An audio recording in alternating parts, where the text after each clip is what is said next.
अज्ञान को गुरु जी के तत्व ज्ञान से ही काटा जाएगा, दूसरा कोई तरीका नहीं है। अब ये जो गांव में जा जाके मदद की जा रही है दुखी लोगों की, ये कह रहे हैं कि वो दुखी हैं, वो गरीब हैं, निर्धन हैं, जबकि वो भगत भी नहीं है, नाम भी नहीं ले रखा। इन गांव वालों का बाढ़ का पानी निकाला जा रहा है क्योंकि वो दुखी हैं। भाई गांव में पानी भर गया, खेतों में पानी भर गया, फसल बर्बाद हो गई, तो गांव वाले दुखी हो गए, और ये जबरदस्ती जा जाके उनकी मदद कर रहे हैं, बिना उनको नाम उपदेश दिलाए, बिना उनको भगत बनाए। अरे भगतों ने तो इस प्रकार से अपने उपदेशी भगत भाई बहनों के भी मकान नहीं बनाने चाहिए उधार में, मुफ्त में, फ्री में। अपने खुद के भगत भाई बहनों को भी परमात्मा ने मुफ्त में पैसा देने से, उनके मकान बनाने से, उनके घर में राशन डालने से मना किया है। आप उधार मदद कर सकते हैं अगर चाहें तो, नहीं तो जरूरी नहीं है, क्योंकि वो भगत बन गया, भक्ति करेगा तो परमात्मा उसका साथ देगा, छोटा मोटा कोई रोजगार देगा, काम धंधा देगा, उसकी फसल में उसको बरकत देगा, उसको किसी और के आगे हाथ फैलाने नहीं देगा। तो भक्तों ने तो भक्तों की भी इस प्रकार से मदद नहीं करनी चाहिए फ्री में, और ये जगत वालों की कर रहे हैं, तो भक्तों के ऊपर भार चढ़ा रहे हैं, भार, क्योंकि पैसा तो संगत का है और ये परीक्षा चल रही है। और सतगुरु के ज्ञान के विरुद्ध क्यों? एक छोटा सा सत्संग निर्णय करेगा इस बात का, छोटा सा सत्संग। गुरुदेव भगवान इस सत्संग में क्या कह रहे हैं भाई और बहनों, ध्यान से सुनना, एक एक चीज बहुत महत्वपूर्ण है, बहुत महत्वपूर्ण। बार बार इस सत्संग में गुरुदेव भगवान क्या कह रहे हैं कि भाई दुख में सुमरण सब करे, दुख में सुमरण सब करे, यानी जब आपत्ति आती है तो सब लोग राम को भजते हैं, हे भगवान तू कहां है। और सुख में करे ना कोई, और जब सुख के दिन होते हैं तब खेलें ताश, पीवे उक्के, तब कोई संत को याद नहीं करता, कोई भगवान को याद नहीं करता। तो कहते हैं दुख में सुमरण सब करे और सुख में करे ना कोई, और जय कोई सुख में सुमरण करे तो भाई दुख काहे को हुई। फिर दूसरी वाणी में परमात्मा कहते हैं कि सुख में सुमरण किया नहीं, जब अच्छे दिन थे तब तो तूने भगवान को भजा नहीं, और अब दुख में करते याद और आपत्ति आई तो तुझे भगवान याद आ गया। कहे कबीर उस भगत की फिर कौन सुने फरियाद। परमात्मा कहते हैं ऐसे व्यक्ति की फिर भगवान बहुत देरी से सुनवाई करता है, बहुत लेट सुनवाई करता है। जो व्यक्ति दुख में सतगुरु की शरण में आता है उस व्यक्ति की सतगुरु बहुत देरी से सुनवाई करता है, लेट। और कब करेगा वो भी, जब वो उसकी शरण में आ जाएगा। एक बार सत्संग सुनिए भाई और बहनों, फिर आपकी आंखों के सामने बिल्कुल क्लियर हो जाएगा ये आश्रम वाले भाई बहन कितनी मंद बुद्धिता दिखा रहे हैं काल प्रेरणा के चलते। ध्यान से सुनिएगा। और जब हम बार बार प्रार्थना करने पर परमात्मा की शरण ग्रहण नहीं करते हैं फिर आपत्ति आती है, और जब हम बार बार प्रार्थना करने पर भी परमात्मा की शरण ग्रहण नहीं करते हैं जब हम बार बार प्रार्थना करने पर भी परमात्मा की शरण ग्रहण नहीं करते हैं फिर आपत्ति आती है, और फिर हम भगवान की तरफ चलते हैं तो उसकी सुनाई थोड़ी देर से होती है।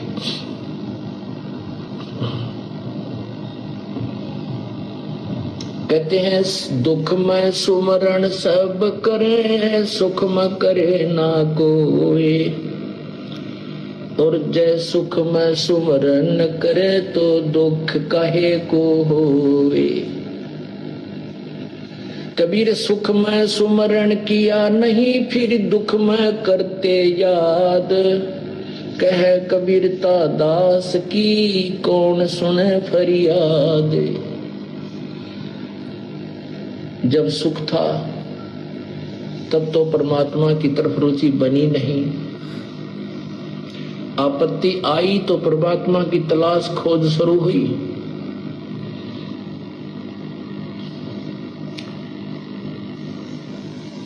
इसमें दो प्रकार के प्राणी होते हैं, जैसे ध्यान से सुनना, हमारे भक्तजन जो परमात्मा की शरण में आ चुके हैं वो अपने भाई को, बहन को, बेटे को, बेटी को, पत्नी को, पति को, पिता को, पुत्र को, माता को, रिश्तेदारों को, मित्र दोस्तों को, सभी को कहते हैं कि आप सत्संग में आओ, और पूर्ण परमात्मा की भक्ति करो।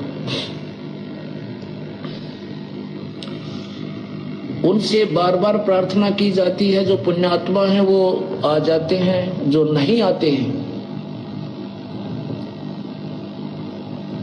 तो बाद में फिर उनके ऊपर आपत्ति आती है, भयंकर आपत्ति आ जाती है, कोई रोग आ जाता है या कोई और मानसिक परेशानी, कोई व्यवसाय में घाटा, फिर वो कहते हैं अब हमें ले चलो, फिर सुनवाई नहीं होगी, लेट होगी।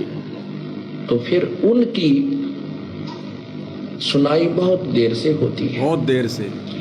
एक दुखी व्यक्ति है, उसको पता नहीं, किसी ने कहा नहीं, और वो दुखी व्यक्ति और हमारे भक्त के कहने मात्र से तुरंत आकर के परमात्मा के चरणों में आ जाता है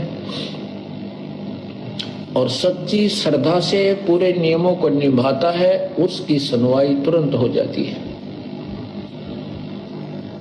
एक हमारे भक्त की मामी जी ने नाम ले रखा और मामा जी नाम नहीं ले गए।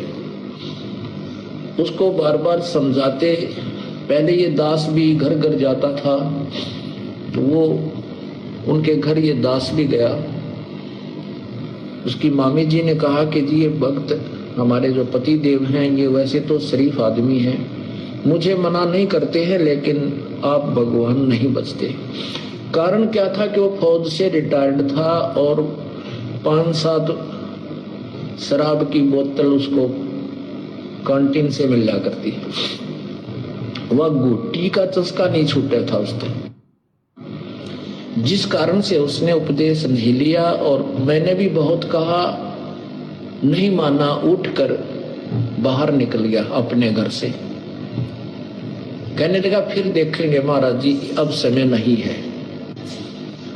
कोई बात नहीं, 4 वर्ष के उपरांत उसके गले में कैंसर हो गया, फेफड़ों में कैंसर हो गया। बहुत लाखों रुपए तो लगा दिए हॉस्पिटलों के चक्कर काट के। फिर जब अंत आ लिया, सभी हॉस्पिटल्स ने जवाब दे दिया, फिर अपनी पत्नी से कहता है अब ले चलो मुझे वहां आश्रम करो था में। फिर सुनवाई नहीं होगी। अब वो तो बेचारी लेके आई, हमने भी उसको उपदेश भी दिया, लेकिन परमात्मा ने नहीं सुनी। क्यों नहीं सुनी? क्योंकि उसने पहले भगवान को खूब खिजा दिया था, चिढ़ा दिया भगवान को।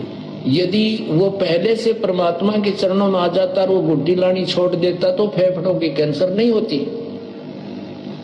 हम कितने गिर चुके हैं, हम अपने लाभ को भी ना देखते, औरों की तो हम सोचेंगे कहां। शराब पीकर हम इतने बुद्धिहीन हो जाते हैं। उसके लिए परमात्मा कहते हैं सुख में सुमरण किया नहीं, फिर दुख में करते याद, कह कबीरता दास की फिर कौन सुने फरियाद। ठीक इसी प्रकार भाई और बहनों, परमात्मा के विधान को तोड़ा जा रहा है। जो परमात्मा ने अपना विधान इस वाणी में बताया कि सुख में सुमरण किया नहीं, दुख में करते याद, कहे कबीर उस भगत की फिर कौन सुने फरियाद। और गुरुदेव ने बताया कैसे उस व्यक्ति को समझाने के लिए गुरुजी भी गए, खुद भक्तों ने भी समझाया, लेकिन वो नहीं माना, उससे शराब नहीं छूट रही थी। और अंत में जब उसके फेफड़ों का कैंसर हो गया, तब कहता मुझे आश्रम में ले चलो। फिर गुरुजी कह रहे हैं कि भैया फिर भगवान ने उसकी नहीं सुनी, क्योंकि उसने भगवान को खिजा दिया, क्योंकि भगवान ने अपना संदेशा पहुंचा दिया था, लेकिन वो नहीं माना समय पर। ठीक इसी प्रकार भाई और बहनों, हरियाणा में जिन गांवों का पानी निकाला जा रहा है, जिन गांवों की मकान बनाए जा रहे हैं, राशन पहुंचाया जा रहा है, अन्य फैसिलिटी दी जा रही हैं, क्या इन लोगों तक सतगुरु रामपाल जी भगवान का कभी संदेशा नहीं गया क्या? अरे हरियाणा का तो बच्चा बच्चा जानता बाबा रामपाल कौन है। ये गांव वाले नहीं जानते कि बाबा रामपाल कौन है। करोथा कांड हो लिया, हरियाणा में टहल का मच लिया बाबा रामपाल कौन है। उस समय किसी ने इनके सत्संग नहीं सुने, इनको भगवान नहीं माना, क्योंकि गांव वालों को सुख थे, खूब हुक्का पिया, खूब राजनीति करी। फिर बरवाला कांड हुआ, पूरे देश में टहल का मच गया। क्या हरियाणा में नहीं पता था? इन गांव वालों को नहीं पता था बाबा रामपाल का? इन्होंने कोई सत्संग नहीं सुने, उल्टा बाबा का मजाक उड़ाया, उल्टा मजाक उड़ाया। जैसे बहुत सारे लोग कह रहे हैं ना गांव वाले, हम तो पहले बाबा को गालियां दिया करते थे, हमें सच्चाई का नहीं पता था, तो लोग गालियां दिया करते थे उनको जब वो सुखी थे। फिर भाई और बहनों, गांव में आ गई बरसात, बरसात में आ गई बाढ़, और बाढ़ में पूरा गांव डूब गया, फसल बर्बाद हो गई। अब हो गए ये दुखी, क्योंकि सुख में तो इन्होंने संत को भजा नहीं, संत के सत्संग सुने नहीं, सुख में सुमरण किया नहीं, फिर दुख में करते याद। जब इनके ऊपर दुख आया तब इनको बाबा रामपाल याद आया। अब भाई और बहनों, परमात्मा के विधान अनुसार ये परमात्मा दुख में फिर बहुत लेट सुनवाई करता है, बहुत लेट, और उसकी करता है जो उनकी शरण में आ जाता है।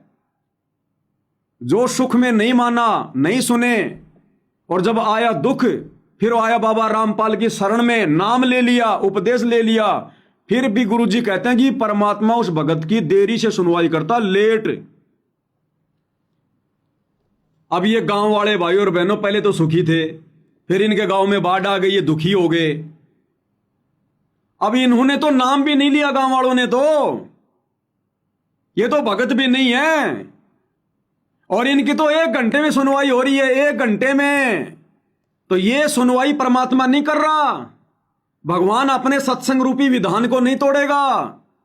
ऐसे लोगों की तो परमात्मा बहुत देरी से सुनवाई करता है, वो भी जब उनके भगत बन जाएंगे। तो ये गांव वाले तो गुरुजी के भगत भी नहीं है, और ये शतलोक आश्रम वाले तो इनकी सेकंडों में मदद कर रहे हैं, 1 घंटे में आदेश ले रहे हैं। आ गया गुरुजी का आदेश, भेज दो मोटर, निकाल दो पानी। जबकि गुरुजी सत्संग में क्या कह रहे हैं कि सुख में सुमरण किया नहीं, दुख में करते याद, कहे कबीर उस भगत की फिर कौन सुने फरियाद।